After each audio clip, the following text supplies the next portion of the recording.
I want to update a couple of things. Okay. So the Hampstead case, let me update on that first.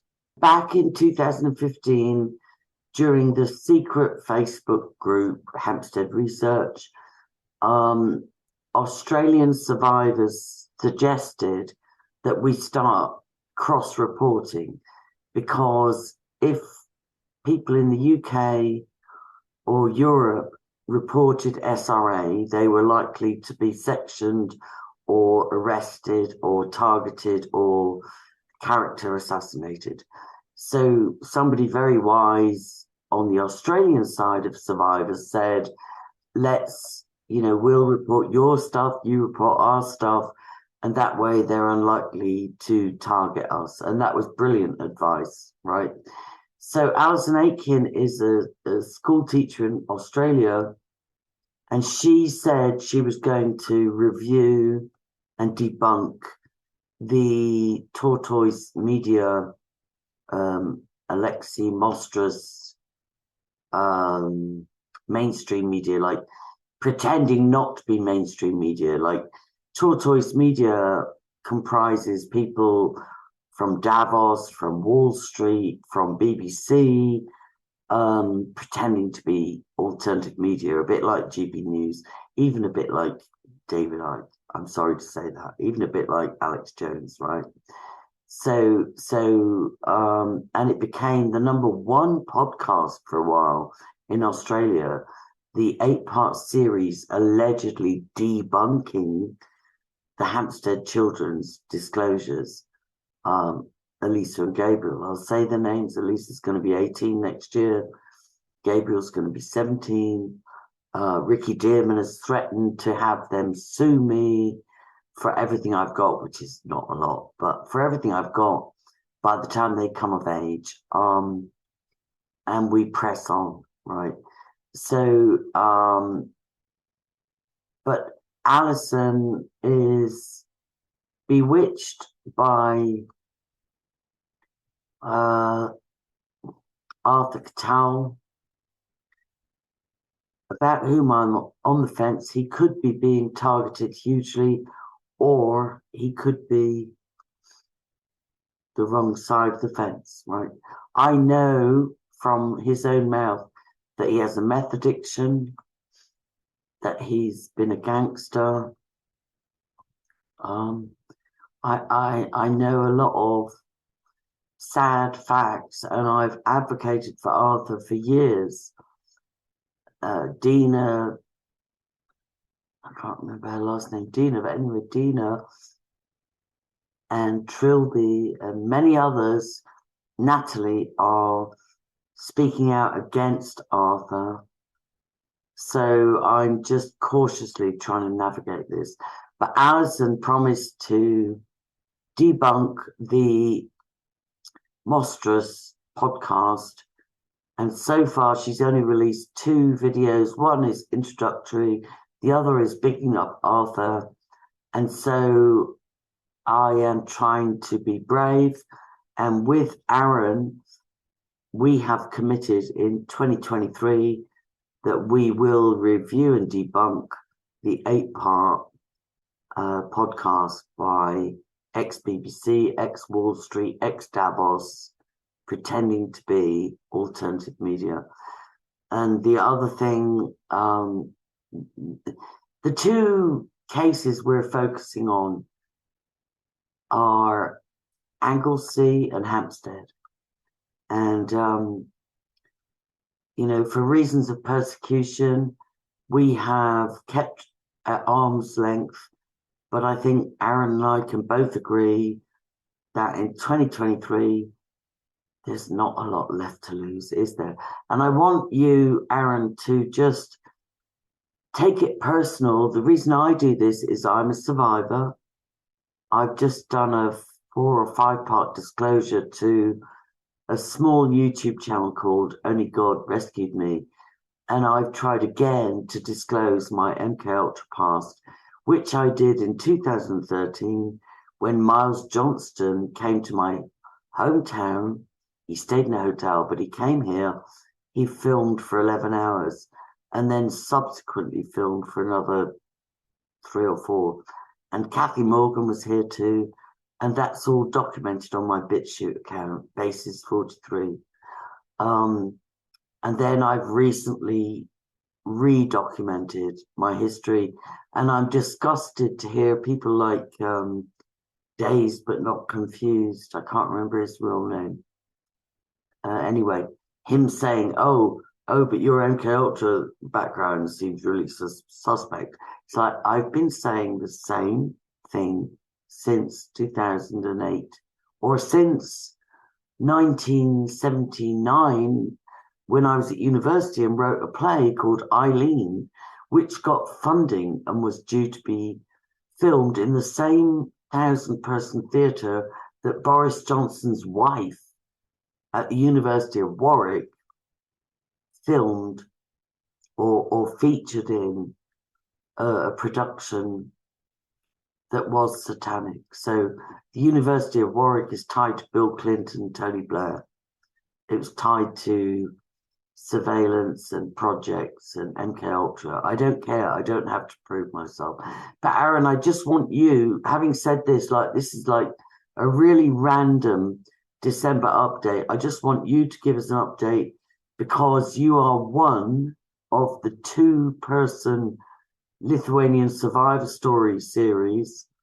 And although I don't want to tell your half-sister's story, I do want you to update us on yours. She's my actually real sister. Full sister, same mother, same father? Yeah, full sister, yeah. Wow. Okay. So the update is the trauma. We are in our 40s now. I'm 42, she's 43. And the trauma is still there. Yeah. Which what happened to us is that we have different stories. Part one is my sister, and then after that she freaked out. She freaked out because of her abusive husband.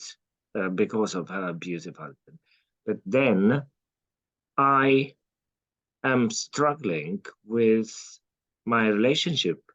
I'm with her. I mean, our relationship went nuts because after that, like straight after that, it looks like she has a Stockholm syndrome, and she doesn't know how to live a happy life anymore. Anything good happens, it has to be bad, or something has to be bad. And then when there's good people in her life, she destroys that relationship. She becomes angry for no reason, and she does all kinds of insulting things and bad things to people. She's full of, I don't know what sort of revenge, or what could I call it. And I am living a calm life now. I've fixed myself, and that took me many years. Even when I got married at 35, I was still struggling ridiculously with the trauma that, I mean, where I would blast out like crazy on smallest things, and I still am like that, but not that bad. Not that bad. That's like it's a lot better now. But this trauma is so installed in your body because all of that happened in your childhood and in your teenage years, and you grew up with that. Everyone is going to harm you. Everyone is going to hurt you, including your own mother. And you're just living like a rabbit in a rabbit hole, you're afraid of everything, like an antelope, always looking out for predator. And that's how you grow up, and it's installed in your adult mindset, and that's what we're struggling with. My sister, hypervigilance. I've been told that like I'm hypervigilant, like, and it's a curse in a way because I'm always looking out for the trap or the attack or the deception, and it's a horrible way to live. It's Yes. and you miss out on a lot of the joy of life because you're so hypervigilant that you're trained that somebody's going to attack you or deceive you any minute. Right now, somebody's going And to. even the closest people in your life, Yeah, even the very closest people in your life. yeah. Therefore, you can't trust anyone anymore. Yeah, which is a terrible way to live. That's not how we were designed to live. That's not like that. That's what's happened to society at large. Is we're all being black pilled into believing don't trust the government, don't trust the police, don't trust the politicians. But through this trauma, it's installed in your head to not trust your loved ones. Anybody. Yeah, I agree. And it's gone too far. It's gone too far so that we're so alienated. I've been following work about estranged adult children, and apparently it's gone off the charts where children are cutting off their parents because it's the kind of new thing to say, oh, they're toxic and they're narcissists and they said this and they said that.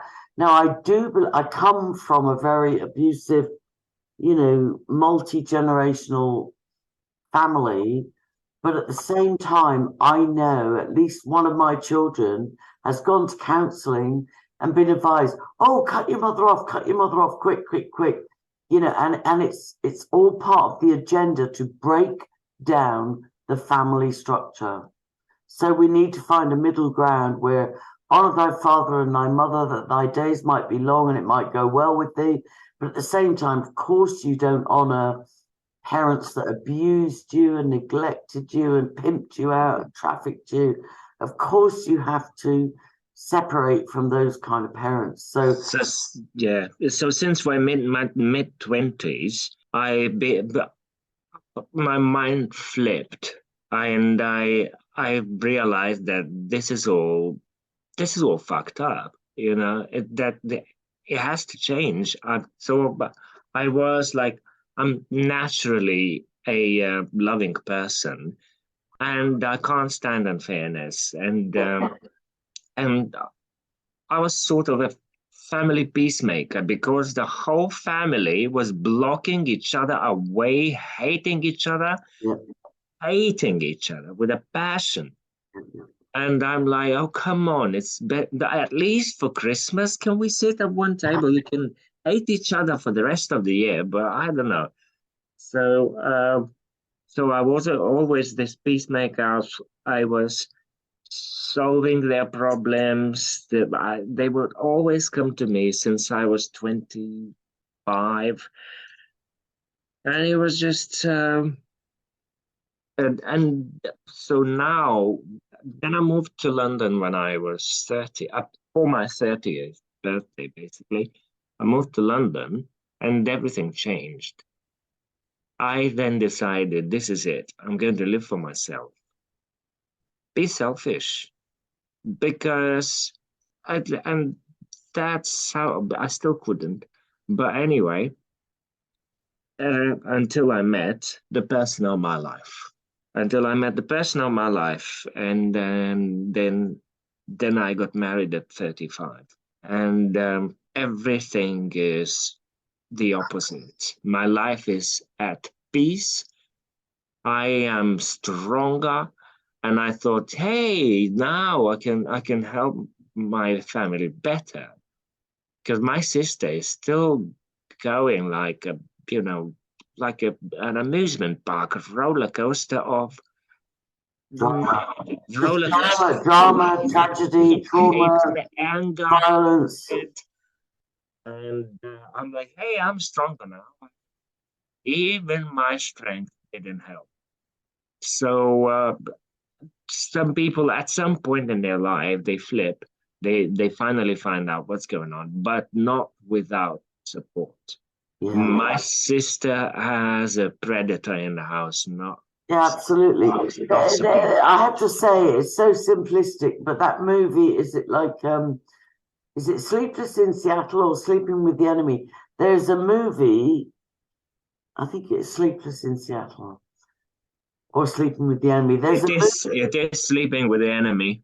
yeah, Yeah. and it shows what it's like. And I just had a guest in my house I took in a homeless woman for 2.5 weeks over the holidays, and she's just beautiful. She's educated. She's sensitive. She's incredible.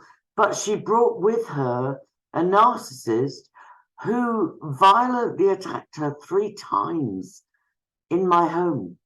And when I found out, I ejected him and like, like drew a line in the sand. But it's like how can somebody at the one time be so intelligent and sensitive and educated and empathic, and at the same time trail along a narcissist? And this reminds me of your sister.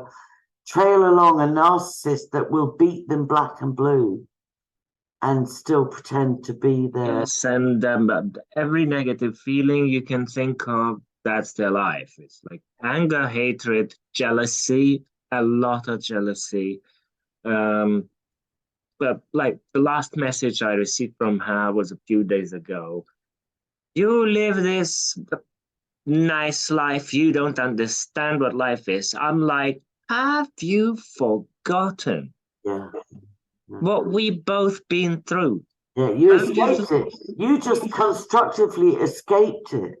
Like, you could have stayed being a victim like she is.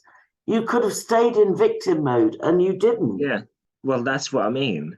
And so we're still not blocking each other anywhere. All right. But I said in my last response was, I don't need you. I don't need your hatred. I don't need your revenge for nothing. When someone did nothing, you still have some sort of hatred. She lives in an imaginary world. What that trauma created is a monster person that lives in an imaginary world, creates problems. She doesn't even, she doesn't Really, they even, don't exist. no, I need to say this. She doesn't even get it that you and your partner had to flee your home,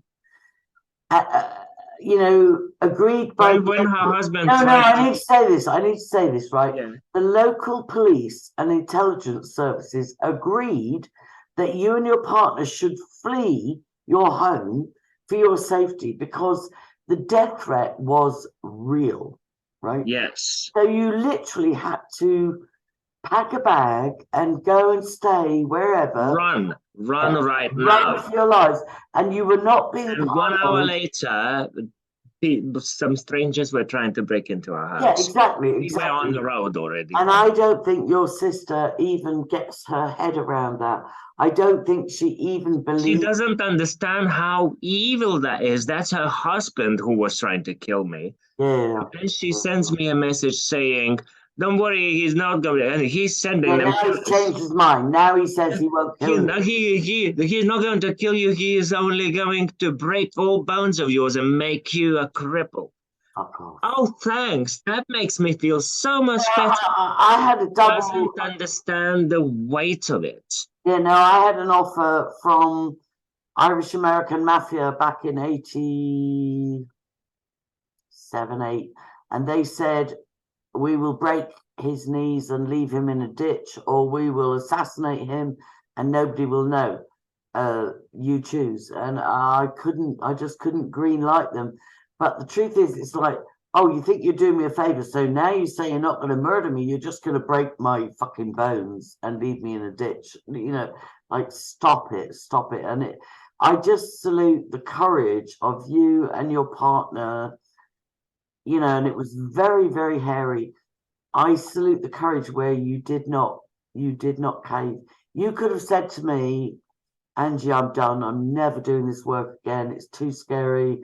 And like, my brother-in-law's going crazy in Lithuania and he's Secret Service and he's getting recruited for Ukraine. And my sister is like, keeps going back to sleep. And like we're having to flee our house. You could have just quit. I have to say, for 2022, I totally and utterly honor the fact that you didn't quit. You didn't quit. You didn't quit. You didn't quit. But I've been working with you for more than 2 years. Yeah. For more than 2 years now, and I was only very sad that my partner had to suffer because of my evil witch sister. But she's not an evil witch. She was made that way by trauma. Okay. And I forgive her. She doesn't know what she's doing. Yeah. I do. Yeah, and that's what it says in the Bible. Forgive them, Father, they know not what they do. That's what Jesus said, and that's what the Apostle Stephen said when he was getting stoned to death. He said, forgive them, they don't know what they're doing. They don't know what they're fucking doing. It's tragic. But look, let's end on a happy note. We've done probably an hour's video, and I just want to say I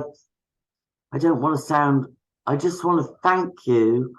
And the biggest thing for me in 2022 is that you had every opportunity to quit, and you powered through, and so did your partner. Yeah, no, I wouldn't. And my partner always supports me. Oh, it was amazing. It was amazing. It was so dramatic, so scary.